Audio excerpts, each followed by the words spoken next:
Hi, my name is Martin Kurze. I work for T-Labs, and I'm talking to people who think beyond conventions. That is, people who have a different view on technology or push ITC forward, technically or business-wise. Today, I'm talking to Jacob Appelbaum, a well-known security and privacy expert, and also a photographer and a journalist. I meet Jacob in Berlin in the Nome Gallery, where his photographic work is exhibited right now. Whom are you, let's say, fighting against? So what's your target of your... I wouldn't frame it that way at all. I'm not fighting against anybody. I'm fighting for very specific things. The work that we do at the Tor project is to enable people to have fundamental human rights. Of course, there are despotic regimes all over the world and fascists and aspiring fascists all the same that wish to stop you from having those fundamental liberties. But they're not my enemy, they're your enemy. And they consider you to be their enemy. That's very different. We're working on building alternative systems that fundamentally encode liberties into the technologies that we use. I don't even need to consider those people in the way that we might frame an enemy. I have an interest in that discourse. It doesn't really, for me, it doesn't fit with the way that I think about the world. We want to build positive things. Like with WikiLeaks, one of the things that has been built is an alternative where people have access to the full documents, which means that it's possible to have scientific journalism, which means when you read an article, you can look at the source documents that explain certain things or that confirm very critical facts. That is not about having an enemy. That is about being informed. And it's very important to give people information so they can be informed, to engage them in these dialogues, to give them tools to ensure that they're free to do it without, for example, being harmed. Anonymity, for example, gives you the right to read in a very special way, which means you can read without it being tracked to you, without, when you speak, having everything you say being tied to you, where you're allowed to try and to experiment to do new things without it following you around forever. Where's the difference between privacy and security in your view? I think, people call the same thing different things all the time. So for example, the idea of privacy and the idea of security, it really depends on who you're talking to. Sometimes regular people who don't have any idea about technology, they call security technologies privacy technologies. Or you find people who want to spy on you, they call security technologies as privacy technologies, and they say those privacy technologies are harmful, obviously to their spying. So I would say that the way to think about it is to understand that we often use different words to refer to the same thing. But in the past, it's true that cryptography played a different role in society. When we did not live in an information age, and we did not live in a world where absolutely everyone carried around something that is the equivalent of a supercomputer of yesterday in our pocket today, when that wasn't the case, things were different. Crypto was used by different people and different actors. But now cryptography is relevant to every single person. And every person, whether or not they know it, is doing massive amounts of computations with their smartphone, for example. They're using cryptography at the very least when they install a package from an app store to verify that it is in fact the package that the operating system thinks it should be, to make sure that it's in fact the correct thing. So cryptography is used all over the place in many different ways, just by really people who just use normal telephones. Even if you don't have a smartphone, there's cryptography used between your phone and the towers. It's not very good cryptography, but nonetheless, that's actually mostly telecom's fault. But it could be only strong cryptography, for example. And we could make it so that when someone wants to attack a user or to spy on them, they can't do it at the places where the cryptography is. And we could make it so that, for example, when you make a phone call, it could just be between those two people. But the thing we're actually talking about is not really privacy. It's actually confidentiality or integrity. Or, for example, what we're really talking about is the ability for a person to be able to communicate with another person. That's what we're talking about. Most people are lazy, convenient, and they prefer comfort, and they either they don't care or they don't rate their privacy really valuable. So they want the servant or the butler to know everything about themselves because it's so convenient. I don't agree that people actually feel that way. I mean, I know why people think that people generally feel that way, but I just dispute it. I think actually everybody average people wear clothes every day. They wear that often for privacy concern reasons. They don't want other people to look at their body or whatever. You know, I don't go to the gym as much as I need to, so I know for sure that I'm wearing this sweater, which is a little baggier, because that fits and makes me feel better about myself. So that's why I'm wearing a loose shirt. I see, okay, right? But I wouldn't say that either of us don't care about privacy, and I wouldn't say the average person doesn't. What I would actually say is that until you have another choice, it's very difficult to say you don't care, and that you don't care about making the better choice, because it's extremely difficult. What is the private version of Amazon? What choice are you supposed to make to be able to buy things on the internet in a way where you respect your privacy? Like, how do you do that? What's the payment system, as an example? Forgetting about the website, what's the payment system that respects your privacy? Even something like Bitcoin changes the fundamentals of the privacy. You may be able to do it anonymously, maybe, if you have the knowledge, but it's not clear to us in the privacy research community, for example, I think even how to measure some of these things or how we might determine what they mean. And it's not clear to me, just as a human being, what any of these things mean. But I'm pretty sure that since we don't know, that we can't say that people don't care. And if you look at surveys, like sociological surveys, you see that literally millions of people post Snowden-related disclosures. Those people have changed their behavior in some way because they do care about their privacy. So I've heard statistics in the tens of millions or hundreds of millions of people that have changed their behavior in some way. Or when surveyed, they say they've changed their behavior, regardless of how they feel about Snowden, regardless of how they feel about WikiLeaks or Laura or Glenn or myself. And so if we just look at that, we have to at least maybe consider that we should question that when someone uses Gmail, that means they don't care about privacy. I think what it tells you is actually they do care about privacy, and their choice about Gmail may be totally unconnected. In my case, I used Gmail because I knew the US government would come after me, and Google has a very large legal team, and so I was able to use Google's legal team as a proxy, because I'm not allowed to fight in court with the way the laws are written. And so when they went to Google for that data, that ultimately changed, you know, a fight could happen at all. If I had run my own server, they might have just broken in and there would have been no court battle, because they do electronic warfare like that. And if they, for example, didn't break in, but if they went to a different provider might not have fought for it. So there's like these proxy things that happen on the back end. But if you just simplified it and said, oh, he used Google, he doesn't care about privacy, that would be exactly wrong. And so, for example, we need reproducible builds, we need free software, we need end-to-end encryption, we need open standards, and we need all of those things all at the same time, and even then, you still have the problem of them stealing your mail. Not a standard. So you have to become, or you have to be a Facebook customer to communicate with your friends if they are with Facebook. So, and that's, on the one hand, I would say that's a threat for an open and liberal society, because you're now not a user of an open communication system, but you're a customer of a company. That's a huge problem. Okay. I mean, it's a gigantic problem, of course. And it's part of the thing about telephone systems. Telephone systems are an interconnected standard. They come with all the backdoors and problems that you could ever wish they didn't, but they do. That's just the way that it works. But Facebook is a walled garden. And it's not just a walled garden, it's a communications prison, right? And that is the problem, is that, you know, they don't have open federated systems, they don't have systems that are decentralized, they don't have distributed systems in the sense that we would like them, or that I would like them.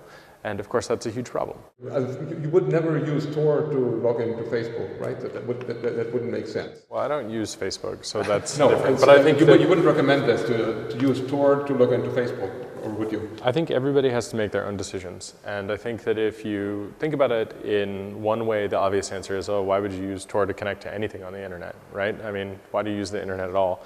But Tor is also part of a harm minimization strategy. So to give an example of what I mean by that, you, for example, if you eat food that has like you have cholesterol, and you already have high cholesterol, right? And you're worried that you're eating, I don't know, let's say you eat too many eggs or something like that, right? I mean, it's like, if you say you care about your health, yeah, you might still do that. Why is that? And part of the reason is like, you want to enjoy your life. You want to be able to eat things that someone else has made for you. And you mentioned your wife, so your wife makes make something with eggs in it or whatever. You're not even allowed to say no in that point, right? She's made it for you, and if you say no, there's social consequences. So a lot of people, they're on Facebook, but why not use Tor to access Facebook? Facebook supports explicitly using Tor, actually. But another important point about this is that you reduce the information Facebook has. You literally have given Facebook no information about your location. I think you probably have heard about this right to be forgotten, which is discussed at least in Europe. What do you think about this term and about the reality behind it? Well, I think that it's interesting, to say the least, that, you know, for most of the data protection and privacy laws, in theory, any data that is stored about you, you're allowed to see it and to correct errors. Now, I think the right to be forgotten goes significantly further than that, but it's interesting to note that the right to be forgotten is being applied to censor things like Google, and it's being used to censor stories about Google being censored as well. So they're trying to use the right to be forgotten to erase stories about people using the right to be forgotten to erase a thing about which they wish could be forgotten. That's really complicated. And it's a little concerning to me because it's clear that, like any attempt to censor the internet, that there are some serious downsides, even if there might be a good reason. But I tend to think the right answer is to not erase information from history.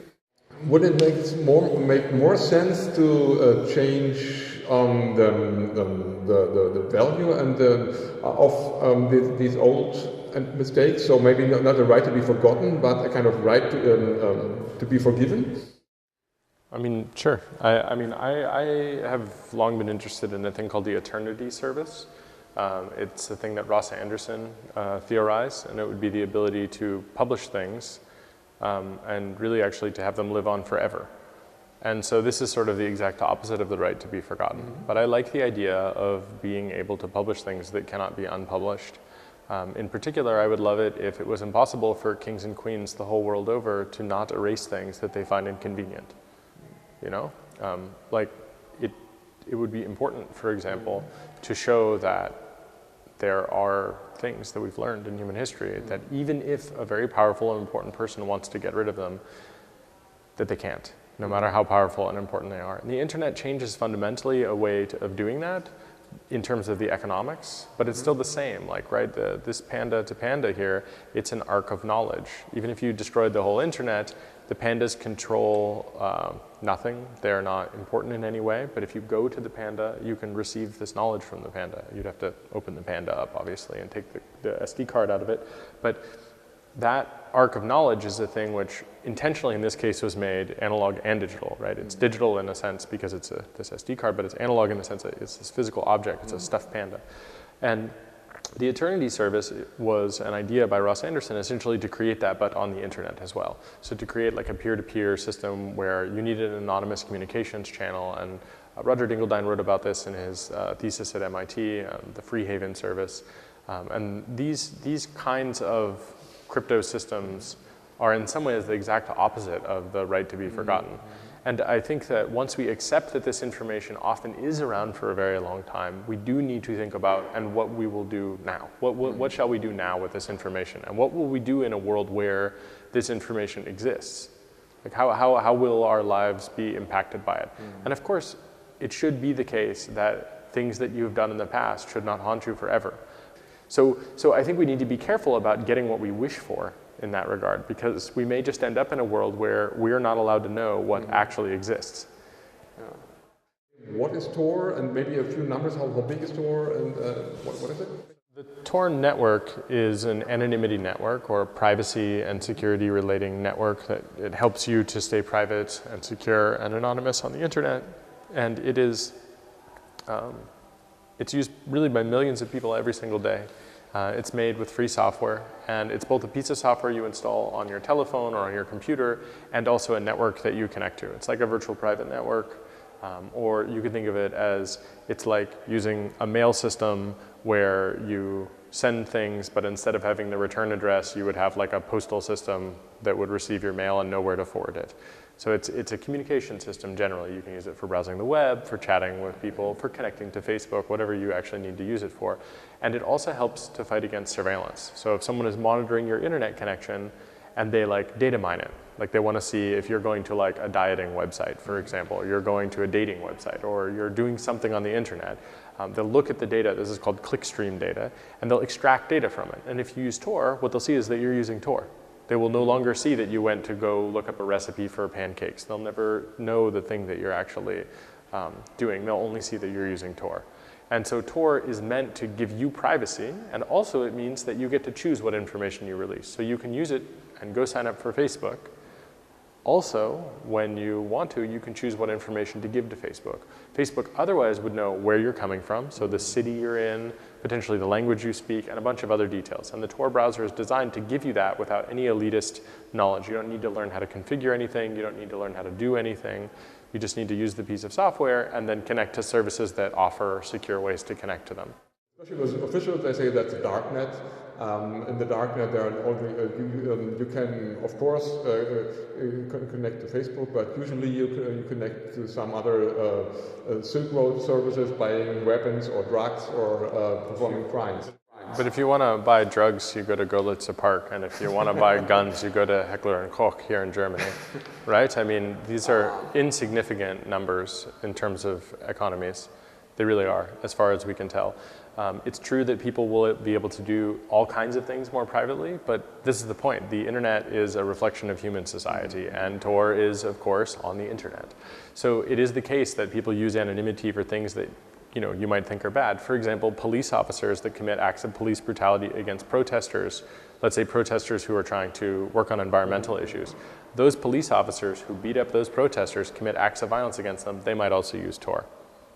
Okay. That's how it goes. Sometimes bad guys, they use technologies that regular people need to protect their privacy because they're regular people too.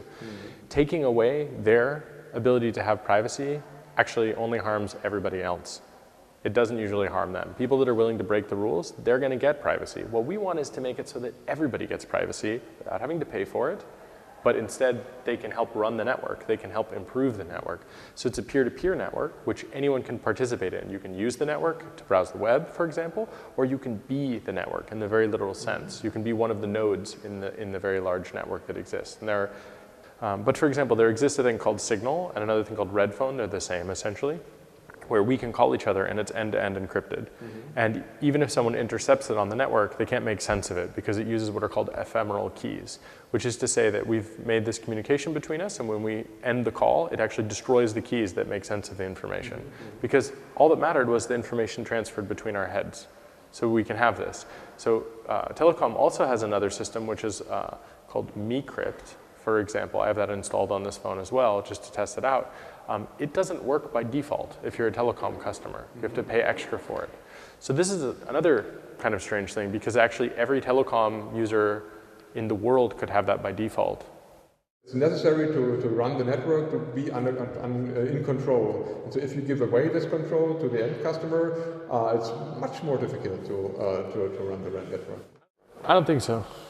No, I don't think so. I think what is more difficult is that it's harder for them to betray their customers, actually. That's the difference. Because a stream of data that is 128 kilobits or 7 kilobits of data or whatever streaming from the phone to another device somewhere on the internet, this is not hard to control. It's not hard to control in the sense that you can make sure that those calls are of a high quality, that the data gets there in a reasonable time and all that. You don't need to know the content of my call to do that. And in fact, it is a liability. It's a data liability when you do. And in fact, what happens is telecom becomes a secret agent of the state. And also, as an activist and journalist, you influence politics to move forward to, let's say, promote the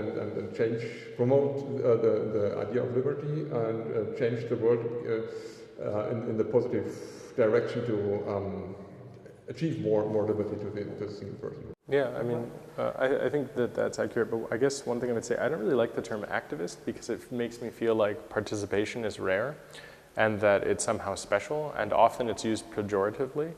And the work that we do with Tor is about liberties that everyone has, and every single person can be a part of it, right? So we're here talking about telecommunications. That doesn't make you a telecommunications activist, right? To be engaged with society is in my opinion, what should be the normal thing. We should consider ourselves, and we should consider our role in the world, and also we should think in a long-term way. So for example, in San Francisco, there's a group called the Long Now Society, and they advocate people write dates in 10,000 year terms, so the year 0, 2001, for example. And the idea is to promote long-term thinking, because actually the choices that we make now, they're not just about ourselves, they're actually about, like, you know, our children's children's children. So what kind of world do we actually want to create? And I think that to do that, you need to do it in multiple areas if you can. So you should potentially participate in whichever ways you feel competent to do so.